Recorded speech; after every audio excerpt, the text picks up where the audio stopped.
Ludus Vulpes.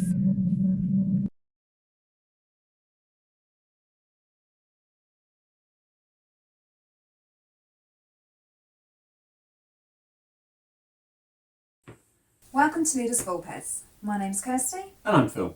You join us as we run through our initial thoughts and setup of Lost Explorers. Breaking news! A lost world has been discovered and clues leading to its secret entrance have been disseminated around the globe. Your goal? Find them. Driven only by your courage, you decide to track down these clues and launch a worldwide expedition. But beware! You're not the only ones on this quest. Hell no, I'm there too. Fine. I have no idea where that came from. Well, I do actually. It's written on the back of the box and I thought, why not read it at the start of the video? But still. Welcome to Lost Explorers. Should we... Lost Explorers is a game of discovery and searching out of clues around the globe. And we are going to do our initial thoughts, but before we do that, we're going to do setup. We're specifically going to do setup for a two-player game. Yes, we are. Okay. You may remember in our video, we raved and showed you so much about the box of Dive. Yes. Wow. That was really well thought out. That was good. This is another game in a box. This is another game in a box. Hang on, all games are in boxes. What we mean is, like, the setup, as you'll see on setup, you'll see exactly how convenient the box has been designed for quick setup. Yes. With no further Ado. delay. Let's go down to the table. So, placing the box in the centre of the table, you'll open the magnetic clasp and take out the rulebook. You'll find in there the insert, which you can lift and pull all your tokens out of. Now, once those tokens are out, you're going to want to give each player their player colours. And once the player colours are in place, you'll then be looking to find your two sets of tokens. One set of validation tokens, which pre-validate locations, and then the other are clue tokens. In a two-player game, you're going to be using all four of the pre-validated markers, and you're going to be placing them on the relevant locations around the board. Sometimes it's hard to find. There you go. And now you're going to give the clue tokens a bit of a shuffle and put them in a neat stack. There is a location for them on the board, so stack them there. Now you're going to take out your exploration tokens. Give them a little bit of a shuffle. You'll lose them because they're awkward to shuffle. But if you take one of each colour for each player, like so, that becomes the player's starting 4 tokens. Then you're going to want to take all the tokens out, shuffle them, and create 2 equal columns before placing them back in the box. You want to place them back into the box so that the quest side is down and can't be seen, and that the mode of transport side can be seen. This was not a full shuffle. We'll place the insert back on the top and place leader tokens, the 2 leader tokens per player, into the leader token section, and the spare meeple into the spare meeple location.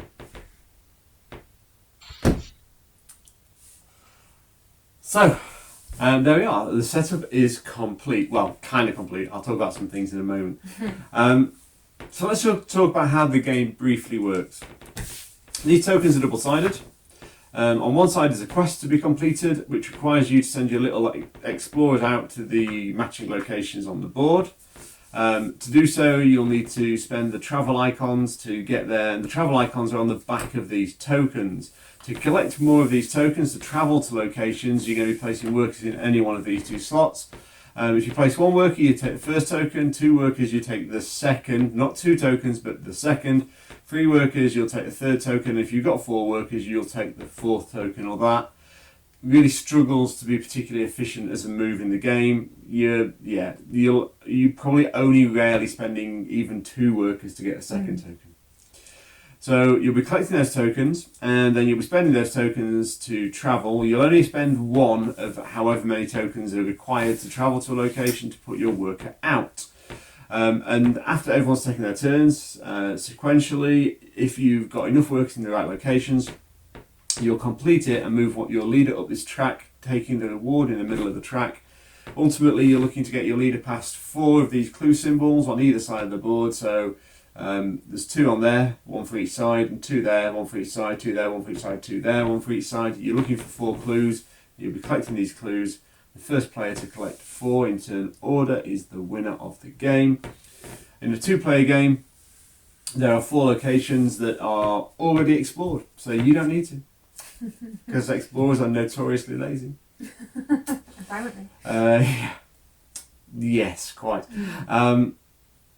And that's basically the game in a nutshell. We'll do a playthrough video and we'll do a bit more detail on the rules because there's a few finicky bits to go through. But Kirsty, what's your initial thoughts of Lost Explorers? So I actually chose this one because there was so much hype around Lost Explorers when it was first released, and I thought it was one, well, everyone's talking about it, so Let's give it a go. I think we should definitely give it a go. Initial thoughts were, bearing in mind that I am a Splendor player, the fact that you, bit that I really, silly, but the bit I struggled to get my head around was when you're spending, so for example, if I just take at random, the quests, they cost, there's different types of transport. So the different types of transport are car, train, boat, airship. and airship. So they are themed in different types, like depending on where you're travelling to. So you'll see 2 blues and 1 red, 2 reds and a green, a red and a green, 2 greens, green, yellow, and so on. So my expectation when being taught the game was, if you're using a green and a yellow, you lose that green and yellow. To then be told you only lose one, not the other, hold one back, was very disorientating for me, and I really struggled to get my head around it. Whether that's just me, I don't know, because obviously in games such as Splendor, or most games when you're using resources, you lose the resource to gain the advantage. You know, to me that threw me off a bit. I think the use of colour in this game is somewhat, I know that the idea is that it's dated and vintage, you know, and maybe like 1920s-ish. I'm not sure where we are exactly, but maybe earlier than that. I don't know, might have seen the rules. But you do need some clarity to be able to make it easier to see. There are times when, especially when you're picking from this box, if you don't have good light on the tiles, it's very difficult to differentiate between the blue and the green. Yeah, agreed. That's really hard, and especially when you're going down, because they all start to fall a bit and there's one's over, and technically you're not supposed to look through. So it's hard you can see what's coming up, but that's fine. However, that aside, I like the fact that it's all quite compact, can easily be put away. I think that's a really good idea. I'll let you talk about the box design. I feel they've done well with the colours of the meeples. They stand out and they don't match particularly any of the colours that are there, which is quite nice. So it's clear to see, and there's a differential. I think mine's actually the black. Purple and black. Yeah, black's quite dark. I think they're fine. Yeah, so there's enough differential between the counterparts, which I think is good. Little quirk at the end of the game, which I think's quite nice, but whether it will last the test of time. When you collect your 4 clues, and it can be obviously any 4 clues, on the rear or reverse of the clues there are numbers.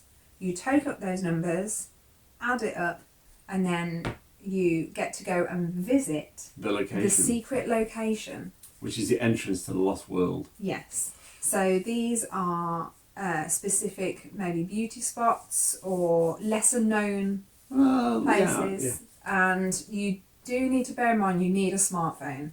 Although if you haven't got a smartphone, turn off. No, don't. No. No, okay. No, you're welcome to watch us whether you have a smartphone or not. So you do need to be able to have a QR. Yeah, you'll be scanning the QR code. And it will take you 46 of them? Yeah, and it will take you to a different... A Google Maps grid reference. Yeah, reference. And then you get to see a beautiful place. So, yeah, that's nice. And the fact that obviously all the different combinations of numbers, it's a cute little add-on, I think.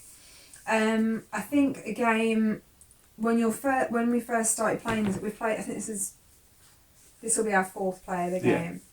When we do the playthrough, but that bit I really struggled to get my head around, and often actually I've won this once, and that was a joint tie win, which really technically doesn't happen. But I think Phil was feeling sorry for me.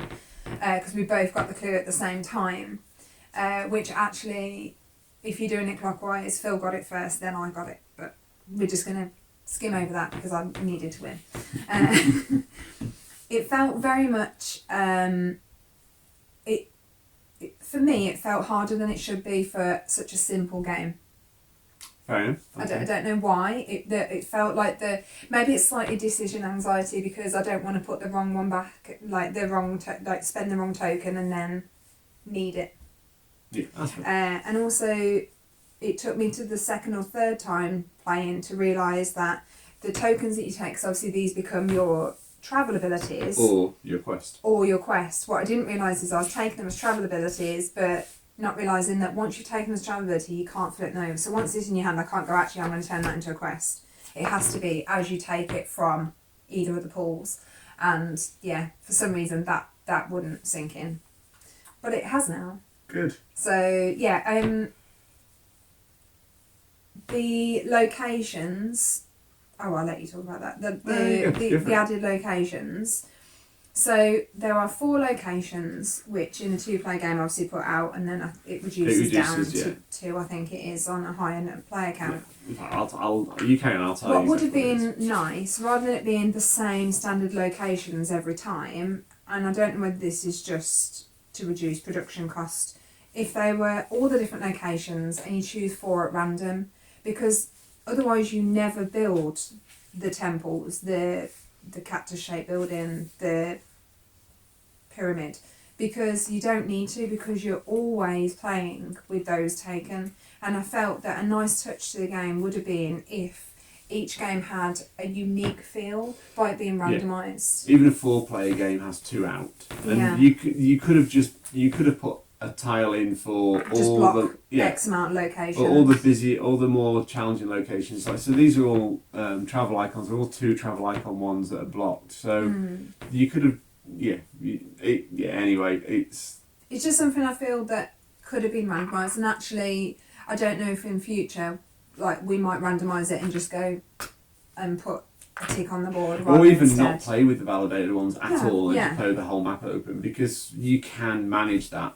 Yeah. And it might make the game a little bit slower, but we've never run out of tokens, which is also another end game condition. We've never got there. We've not even got close. There's been maybe 20 tokens left, 15 tokens left at the end of the game. So we're not close to running out of tokens. So I almost think, I don't think they're necessary. And actually, they might not, because you score points depending on how many works it takes to fulfill a mission, a quest. And these mean that there's less points available. Yeah, on so the board. for example, that's not a good example. Okay, so for example, this one. If I'd used 2 workers and spent my workers to put out on the sitting man and the elephant, because of where this location is, it means that you're only ever going to score 2 I'm points. only going to score 2 points. However, had that location not already been discovered and I put that out, that would have given me 3 points, which therefore may have made the difference of me getting an extra worker. Yeah, it's a good... Or to get the clue just before Pip filled to the post almost. It's a good point. I don't necessarily think these validator tokens actually do an awful lot for the game. Normally you'd have Kirsty talking about component quality and how pretty it is, but today you got me, and for a couple of reasons, because this game annoys the crap out of me for a couple of reasons. One, it's a nice game. It plays pretty smoothly once you've got a few trickier parts. The leaving one tile behind and taking your travel tiles back is one, and it's about the only tricky rule. The other tricky rule is when you move one of these leaders. These are your expedition leaders. Notice your leaders are noticeably smaller than your meeples, but fine. Your expedition leaders, if they are level on both sides when you move them forward or behind, you get to take a travel token back. Oops, what happened there? I don't understand. Oh, hang on, I do understand. So one of the tricky ones is when they are level or behind, you get to take a travel token back when you move them forward, and that's your scoring mechanism there. Now, I think, I'm just going to say, I think it's a fantastic idea, and in principle, It's lovely, But the box. However, there's a realism in the box, yeah, there's an element. which Phil will now tell you and show you. There's an element of playing the game and actual like setup and gameplay. I'm often the player who sets up games, whether it's here or on regular meetups, if you know, or helps set up games. Yeah. And there's a couple of things about this game that really bug me. First and foremost is these. Now, firstly, you have to shuffle these. And not everyone has a table this big to just sort of drop them around and then spread them out. Yeah. But even then, you've got this huge problem that when you're putting them back in order, when you're putting them back, you're either naturally avoiding order or naturally creating order. It's really like shuffling discs like this is just a pain. It's just not fun. And it means for me, I don't want to go through the setup very That often. one's different, sorry. So I don't want to go through the setup very often on this because of that, because I have to shuffle these, or someone has to shuffle these discs. And that is awkward. I think almost actually it'd be more useful if they're in a bag and you pick them out at random and put them in a stack. You can't do that either. No. But I meant like Oh, maybe, to put actually, into the, maybe. that would avoid the shuffle. But then the other thing is, and I've taken these out of the box for now, so the box has got a slanted end at one end and a square end at the other end. Now, at first, because you want to be able to look a few discs ahead, so I don't want this red one, so I'm going to put two workers in this worker spot to take this green disc here, and that red one remains there. That's fine. But actually, as you start to eliminate them in the box, they start to go literally all over the place. Unless you start, you even, like at that point you're probably alright, you get a few more out and you really start to encounter problems with that, and it becomes really awkward to see in. So You have to stand to see. reach, you've got to be able to, and And it the lights could just have also been great. handled better. You could have these as little card stacks, and those card stacks could have a little. You'll never go further than 4, and when one's taken, so you face. when one's taken, you slide them up and bring the next one out. So that would be one meeple, the 2 meeples take the second, and so on. Now these are really finicky points to point out, but actually it affects the enjoyment of play. So that is one of the things that I find really frustrating about this game, is the fact that I have to shuffle these discs and then create 2 equal piles of them. After you've got these After you've taken one of each colour out, before putting them back in the box in the correct, I feel like what they were coming up with the setup, with the box, everything being self-contained in the box and the board being part of the box, I felt that was to speed up setup, but actually the shuffling of these is always going to be a burden. And I've taken them all out now because I want to just show you another thing. So I'll take these off. So this leader track, which looks really nice and is really nice, so that sits on top of the box. Now, theoretically, that's great because you've got this gap in the middle, you put that on there, and then you can start to move your leaders up the board. And that looks great, but when you've got 4 players, like, these slots at the far end, in fact, I can't even slot that one in. These slots at the far end, if you lift it up, it won't work because it's underneath. it's not that.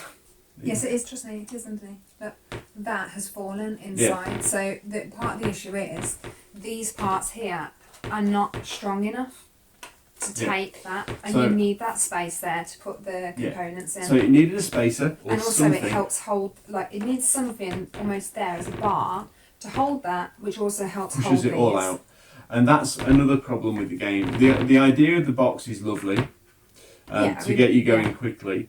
I almost feel like it might have been nicer to have that stood up and like draw tiles out at the bottom. I'm not sure how that would have worked either.